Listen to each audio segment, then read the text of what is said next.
sometimes when the gated breeds get a little bit nervous, and it's not just the gated breed.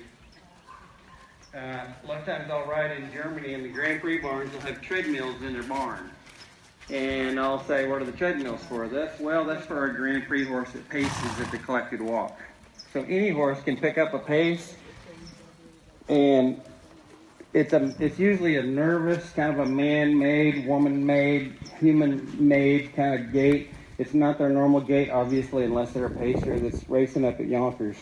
But let's walk him just a little bit faster, and let's just walk him for a little bit. And we're just going to see if he has a gait. There you can see a pace. Everybody see it? See the two left legs, and it's okay because I asked her to do that, but see the two left legs move in unison and the two right legs move in unison?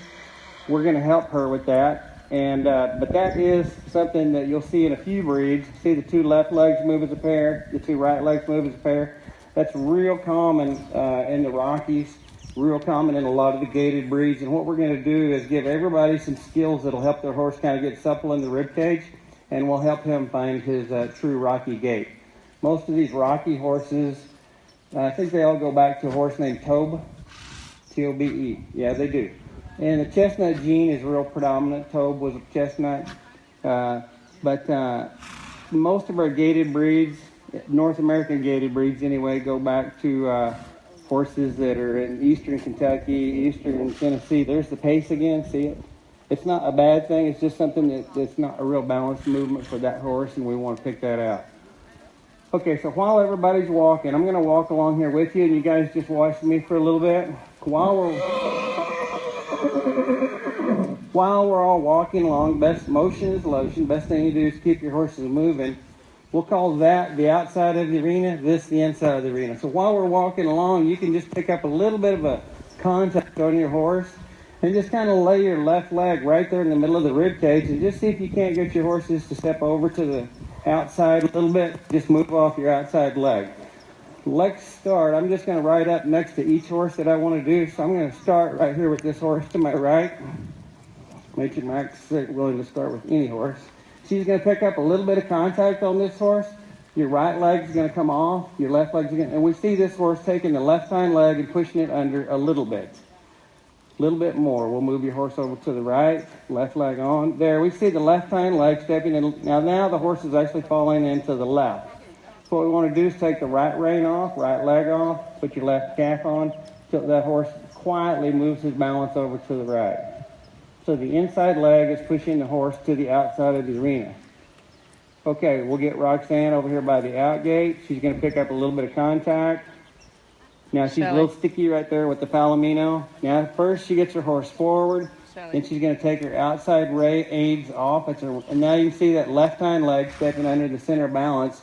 And you also saw that horse stretch his top line when that happened. That was nice. Okay, let's take this horse here. Left leg on, right leg out. Then we see the left hind leg stepping under the center balance. Slowly release the bit. Let your horse stretch the top of the neck.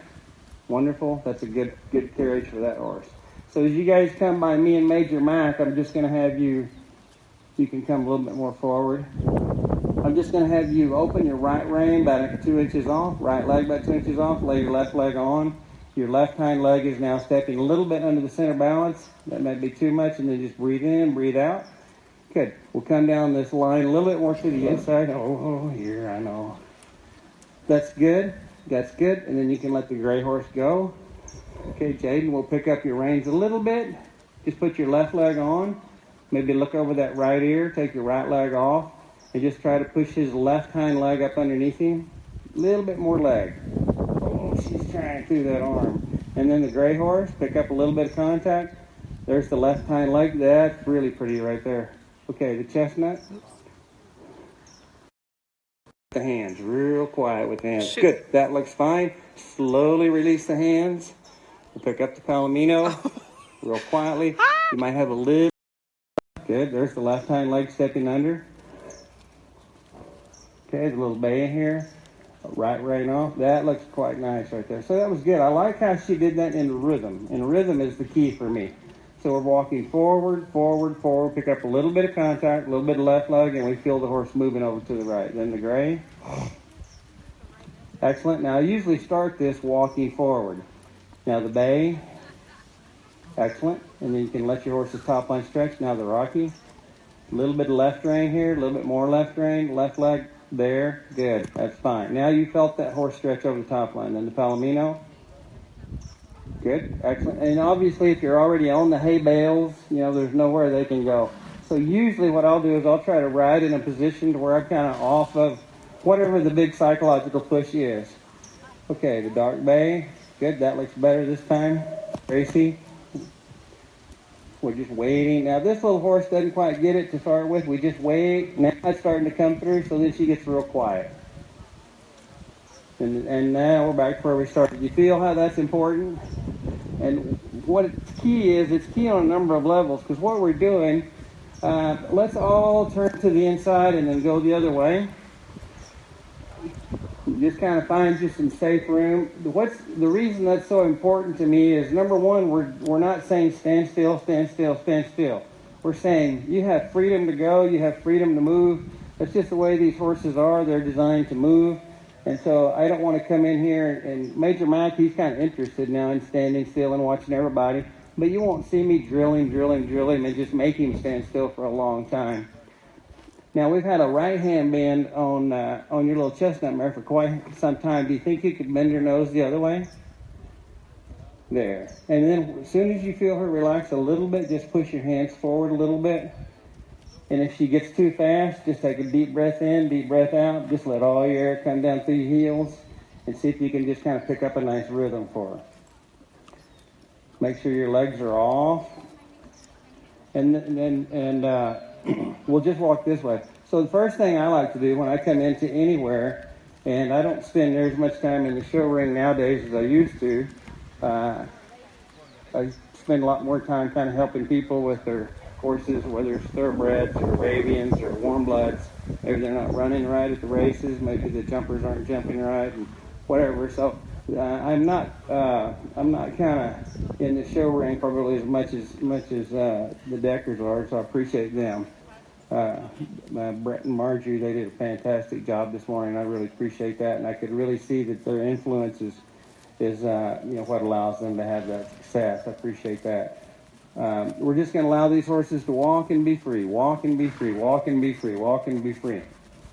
Okay, I'm going to go here to the other side of the ring. We'll all come to the inside of the ring a little bit, because we just want to be able to suppress our forward energy a little bit, not so much that we get a halt.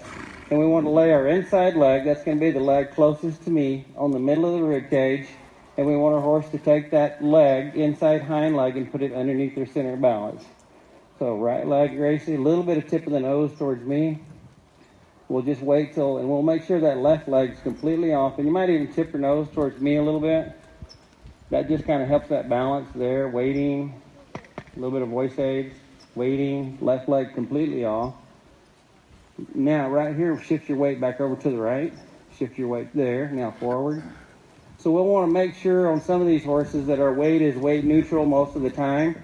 If our weight kind of gets in the way, it kind of blocks them. Let's shift your weight to the right side of the saddle here on that one.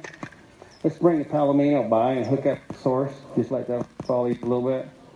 This is what I was talking about earlier. Everybody just kind of watch that little horse hook up on the hip of the Palomino. Everybody see how that helped that horse? That's what I was talking about. So everybody, I hope, saw that when these greener horses kind of get a little bit sticky and they get a little bit in trouble, somebody that's got more of a veteran horse can just kind of ride up there alongside of them, pick them up psychologically, and kind of untrack them. Okay, let's take the Palomino. We're going to suppress energy just a little bit, and you and the horse behind you will do it at the same time. And we'll just do a little bit of the right leg, pushing the right hind leg under the center balance, and so you're going to push your horses towards the out gate. Then we'll do the bay mare, then the gray horse. Excellent. Then the gray horse, a little bit more contact to the right. Then the Rocky. First we have a little bit of right rein contact. Then we push the Rocky's right hind leg under. Then this horse closest to me. A little bit of contact, real soft contact. Now a little bit less leg. And now shift your weight a little bit, just one moment to the left. See if your horse is there. That's all you needed. Now you get your weight neutral. Now that's kind of contradictory to what I showed another rider to do. I said get your weight off, and then that one I had the weight lead. And that's why every horse is a little bit of an individual. Sometimes our weight needs to invite a horse to come with us. sometimes our weight needs to get off of the horse so they can move that leg a little bit more. Okay, we'll pick up these two horses here. We're going to pick up a little bit of contact. Make sure our outside rein, outside leg is off, inside leg on. We're just looking for a little bit of lateral movement. Excellent. And then now just leave that. Maybe start with your calf before you go to the spur. Just go to your calf. And now if you get something, you can take your leg off. If you don't, then you can go to the spur. But I probably wouldn't go to the spur. That looks fine on the bay. We can let this bay horse be a little bit straighter through the neck. So he's kind of overly bent to the right. A little bit straighter. And then you can just kind of hug him a little bit right there with that right leg. There. Then you get the right hind leg under the center balance. Okay, let's do a little circle here with the gray. Well, let's speed the gray out so the Palomino's got room to move. Now let the Palomino kind of come in behind the gray's tail there a little bit. Now what she's going to do is she's going to take the gray horse and do leg yield out. So you'll go right leg pushing that rib cage out. Now you can walk the Palomino forward and then basically do the same thing. A little bit of contact. Lay that right leg. Feel the horse moving to the left there for you. Wonderful. Now let your horse go forward. We'll do the same thing on the next Palomino. And tip the nose a little bit to the right. Not much. Good. There you get control of the hip. And basically, I'll let you guys kind of play with this on your own a little bit. But what I want you to do is kind of get the feeling that you get your horse between your legs. So there's times you can move it over to the right. There's times you can move it over to the left. Ultimately, at the end of the day, when everything's said and done, you can ride your horse real straight because you started out by saying, please move to the right, please move to the... That looks great right there. Please move to the right, please move to the left. Now, we don't want to pick on them and we don't want to nag them. We just want to get them to where they're real responsive to being between their legs. Okay, everybody's kind of settling in and getting control of their horse now. Okay, so find you some room. All these horses are kind of, let's see. I'm going to pick out 2 or 3 horses that are going to keep walking, and the rest of us are going to stop. So let's keep this horse walking. And Gracie, let's keep your horse walking if possible. And we'll keep the Rocky walking. This little chestnut horse right here will keep walking. And the Palomino here will keep walking. Jaime's horse will keep walking. And the rest of you, so agreeable. And the rest of you, if you can find a nice quiet spot to pause, just kind of find a nice quiet spot to pause and come forward enough off the fence so that people can walk around you. And so those of you that kind of have quieter horses, you can go ahead and come in, get you a 2-horse bubble between you and your neighbor. And come in, Jaden, you can come in if you want to. Let your horse just kind of chill. And if you find your horse is really not wanting to kind of hang out and be mellow and relax, then you can join the horses that are walking. Pardon? You're getting there. And what it is, basically, we're not saying that all these horses are square pegs fitting in square holes. Some of them are round pegs, some of them are square pegs, some of them are triangular. You'll want to walk that when you can. What you want to do basically is when you ask your horse to stop and settle, you'd like to feel like you could just pick up a soft feel and breathe out and have your horse go and whoa. But until we do that, there's no need trying to kind of hold them into a whoa, because then we're kind of working against their emotions, and that's a little bit what we had going on in the ground lesson this morning. We had 2 or 3 horses that just needed to go. Well, if we got a horse that's got to go, we're just shake, funnel. Next thing you know, we have a real handy horse. You know? So rather than saying, stand still, it's like, shoot, if you want to move, hey, let's do figure eights, let's do rollbacks, let's do move the haunches, move the forehand. By the end of the day, you'll have a handy horse. So I'm not opposed to, this is looking better already, isn't it, right? Yeah, so you can let those reins come forward maybe half an inch. This horse is starting to work out some stress. Any of these horses that are kind of walking around by themselves, basically what we're learning to do is basically feel the energy of the horse that you're on and what can we do to help them. And as these horses kind of start, that looks good, Gracie. As these horses kind of start to relax, the Rocky, see he's licking his lips out, he's starting to stretch that top line of his neck. Once these horses start stretching that top line of their neck, they actually start moving in a little bit more athletic way. Doesn't matter if they're a thoroughbred on the racetrack or an Arabian out here at Varian Arabians. Once they learn how to use this neck in an athletic way, They use it in combination with their withers to lift their back and get a little bit more strength in their back. Heine's done a fantastic job with this guy. He's got a nice, strong back coupled with his good genetics.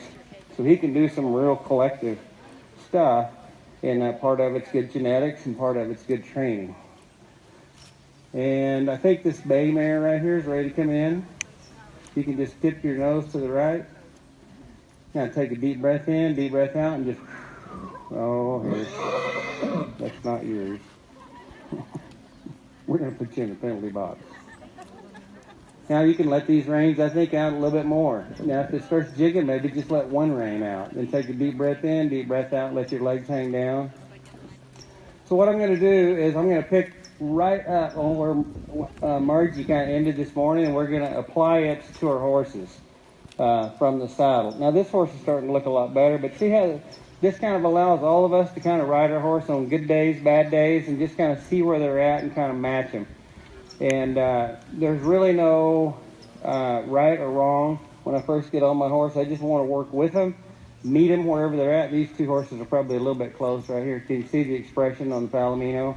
And all it is it's like, hey, I'm a little bit claustrophobic here. I need a little bit more room. So we, as fellow riders, we want to watch that and allow those horses some room. I think the Rocky's kind of getting to a point he can come in also. He's kind of starting to stretch over his neck and mellow out. We see this one licking her lips. These guys, now these horses over here are fine. Everybody's learning how to stand still, but not because we came in here and tried to make them stand still. We see lots of horses licking their lips, lots of horses with great looks on their face. That was a good choice there. You can go ahead and walk that horse out a little bit more. Now what we're doing is we're using the good horses to anchor the ones that are a little bit more insecure. So some of these horses that just got to go and they got to move, now they find out they're kind of going and moving by themselves, and the rest of the herd is starting to kind of chill out a little bit. Well, we see almost a little bit of an artificial gait there in that one too, and it's more nerves than anything else. There, that was a good release on the bit right there. So right there, just make sure that your breathing stays nice and deep and your legs stay kind of soft. And we'll just let that horse walk in a frame like that, because then that horse is starting to kind of soften up a little bit. Okay, all these horses are starting to get nice. So we're going to do some exercises. Even the little worried horse here is starting to really get nice. That's good riding on that horse, by the way. So where did we start this morning? We started with basically walking, stopping, backing. I'm going to probably say to the last, but we did walking, stopping. So if I want to go forward, in our notes, Sheila told us about doing everything with clear intentions, right? So it doesn't matter to me what your, quote, cues are. You can keep walking, but just with nice, kind of soft hands. And if your horse kind of gets curled up and thinks too much about one of those horses, just touch it with the other side leg. So we want to do everything we do with nice, clear intentions. So the horses that are moving, when you feel like they can start to come in and join us, let them come in and join us. If they just have to go, let them keep going. But basically, that's looking good with the Palomino. When they can't come in, you just kind of find a real kind of a neutral spot to come in, and then we'll kind of get everybody's energy about the same. This horse here, I suspect, won't stand a really long time. But right here, we're going to go 1001, 1002, 1003, 1004, 1005, 1006, and then maybe do a little circle around Jaime. Yeah, just don't make the horse go, but just take the energy the horse is already offering you. Do a circle, come back to that same spot and stop. Jaime will just kind of be in one spot. You just come back to that same spot, stop, and your horse will pick up what you're offering it there pretty quick. I think we can bring this Palomino in also, maybe right over here between the gray and the bay. And so as you come in, you're taking a big, deep breath. When you get ready to stop, go ahead and close your fingers, let your breath out, and then just release. And then the release is the paycheck. Now, 1001, 1002, 1003, 1004, 1005, 1006. We're already longer. I have no problem with the foot. 1008, 1009, 1010. That's okay. Now, rubber, but don't lean forward. Just rub, but don't lean forward, because the leaning forward is a little bit of a weight aid, which says we're getting ready to go. Now, if possible, release half an inch of rein, but don't lean forward. Oh, 1025, 1035. I mean, we're building up a communication and a rapport with that horse right there. So that's nice. But we didn't make that horse stand still near as quick as the gray. And pretty soon that little chestnut's going to say, I got to go, I got to go. And it's like, where are you going? Don't know, but I got to be getting there, you know. And so we just take that horse and shape it, bring it back to the same spot. And these horses I found, they get pretty handy pretty quick because we're always doing so much showing them what to do. So whatever we do, we want to do it with clear intention. So those of you who are moving, kind of keep an eye on me just for a second. And those of you who are standing, you're in good shape. So what I'm going to do is I'm going to use the middle of the arena right here, and I'm going to do some clear exercises, and then I'll have you do it. And I'll try to dovetail right on what Margie did this morning. So if I'm getting ready to walk, I don't just like take off walking. I'm going to give my horse a little bit of an idea where we're going. So watch this right here. Now I'm going to pick up my right rein. See, he already knows. See, as I prepared to pick up my right rein, he's like, what are we doing? And he knew we were going to do something over here. So think about that. That's part of my clear intention. So he's watching this over here. I'm going to slide my right. See, he's already tuned into me. So I just prepare that rein, and then if I need to, I now have his attention. Then I can change my weight to a little bit more of an upright posture. And if I need to, I can put a little bit of right leg on him. As he moves, now I have a dynamic relationship with him. Every step, I'm asking him for a step. So I'm going to walk, hopefully, a straight line.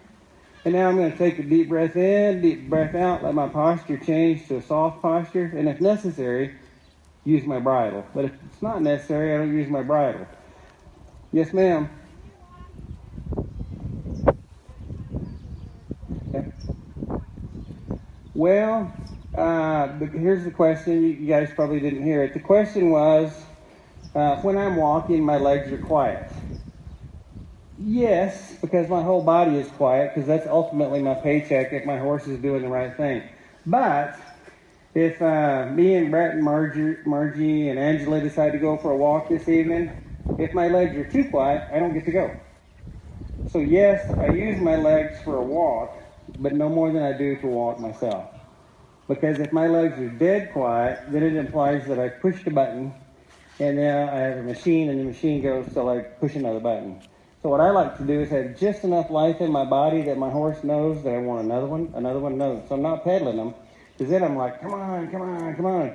And the really good horses will get duller and duller and duller and duller, because all we're doing is nagging and nagging and nagging. So there's several of these horses here that if you did that, they would actually start slowing down. Or if you're hugging them, they just get dull, dull, dull. Anybody ever ridden one of those? I think we've all probably been on one, haven't we? Yep, I've been on a few. You get and this horse can do a circle right here. Rather than saying stand still, let's just do a circle to your left and then come back to the same spot. So good question, great question. And now my way is not the only way, by the way. There's great horsemen that they tell the horse to do something once, and then the horse does it till they tell them different. For me, it doesn't matter what the discipline, whether it's jumping or working cattle, I like to be responsible for every stride. But I don't want to have to nag every stride. So basically I've got 4 walks. I've got my mosey, which is my hip swing left and right. Not really a mosey on him yet because he's kind of showing off. But when I first start off, I'll swing my legs left and right. And later on I can use that walk for entering a herd of cattle because it's kind of an energy inefficient walk. And I'll have you guys just do a lap and then we'll come back. And it may seem real rudimentary, but it's important that you have 4 walks to me. He's like, okay. So when I first start walking, especially on a horse that's got some age, it's real important that I loosen up my back and I loosen up my horse's back. So my first walk, I'll swing my legs subtly with the rib cage. Right leg, left leg, right, left, right, left. Now I'm exaggerating, obviously, so you can see. Now, once I get my horse to walking, I quit using the legs, and I just use my seat. So my seat is like 1 seat bone, 2 seat bone, 1 seat bone, 2 seat bone. Well, that is my walk. So my legs are pretty quiet, but I'm allowing them to move left and right because that's the natural cadence of my horse. But later on, what I do is I remove the left, right, and I go only forward, like a little child pushing a swing. So now it's forward, forward, forward, forward. Now, what I'll do by the end of the day, I'll have a lengthened walk. Now, right here, I've got a real quick touch, and you can see it's a little bit more of a ground covering, energy efficient strip, but I can't like pedal them. I just want to touch, release, release, release, release. I might use my voice. 1, 2, 3, 4, Fine. And then what I do is I start lengthening my walk. Then I've got an extended walk, but I can't have that same old left-right swing. The left-right swing is when I've got a horse and we got to go from here 2 miles and the cattle are in a pen. I need a horse that can really cover a lot of ground without me pedaling them. So that's when I need to have an energy-efficient straight sacrum. Go straight. Just think of a kid pushing a swing. And your legs, where you really don't touch them, you go touch, release, release, release, release, release. The faster they go, the quicker you release. So it's not about no longer driving them. So I've got different things that I'll do with my seat, and I'll use my legs as I need to get them to walk. The beginning, I like you guys doing what you did. What I did is I had you use one leg for 2 to 3 paces or steps and move their hip. Well, all that is a drawn out right leg, left leg, right leg, left leg, right leg, left leg, right leg, left leg. Now, if I really want to slow my horse's walk down, and say if I'm going into a herd of cattle or something, I'll go from walking to them like straight, left, right. And you can get these horses to walk in like a Jackson chameleon. I mean, they'll just sneak. I mean, you can almost stop a foot in the middle of the air just with your seat, and your hands get to do even less. Then if I want the real quick lengthens, I got to be real straight in all my body movements, but my seat is going walk, thank you, walk, thank you, walk, thank you, walk, thank you. And then when my energy goes, it's like letting the air out of a balloon. When it goes, obviously I'm done, because the life in my body came down, and then the life in his body will come down to match it if I ride in a discerning manner. Make sense? Okay. The only other thing would be, which we probably won't do much of today, is a collected walk. Well, there's a couple of horses here that can do a collected walk. That looks good. And basically, that's implying that I take a hold of my horse, put him in a collected frame, and maintain the walk. Now, here's what's at risk if you do a collected walk and your horse is not truly forward. If he's not truly forward and you start doing a collected walk, that's why they have those treadmills in the Grand Prix barns in Germany. Because they're doing a collected walk and the horses get a little bit nervous and they start pacing. We saw it a little bit with the Rocky, right? Now, it wasn't a collected walk, but sometimes it's something that the gaited horses will kind of lapse over into is that pace. The only way to fix it a lot of times is put a little bit more natural rhythm in them and let them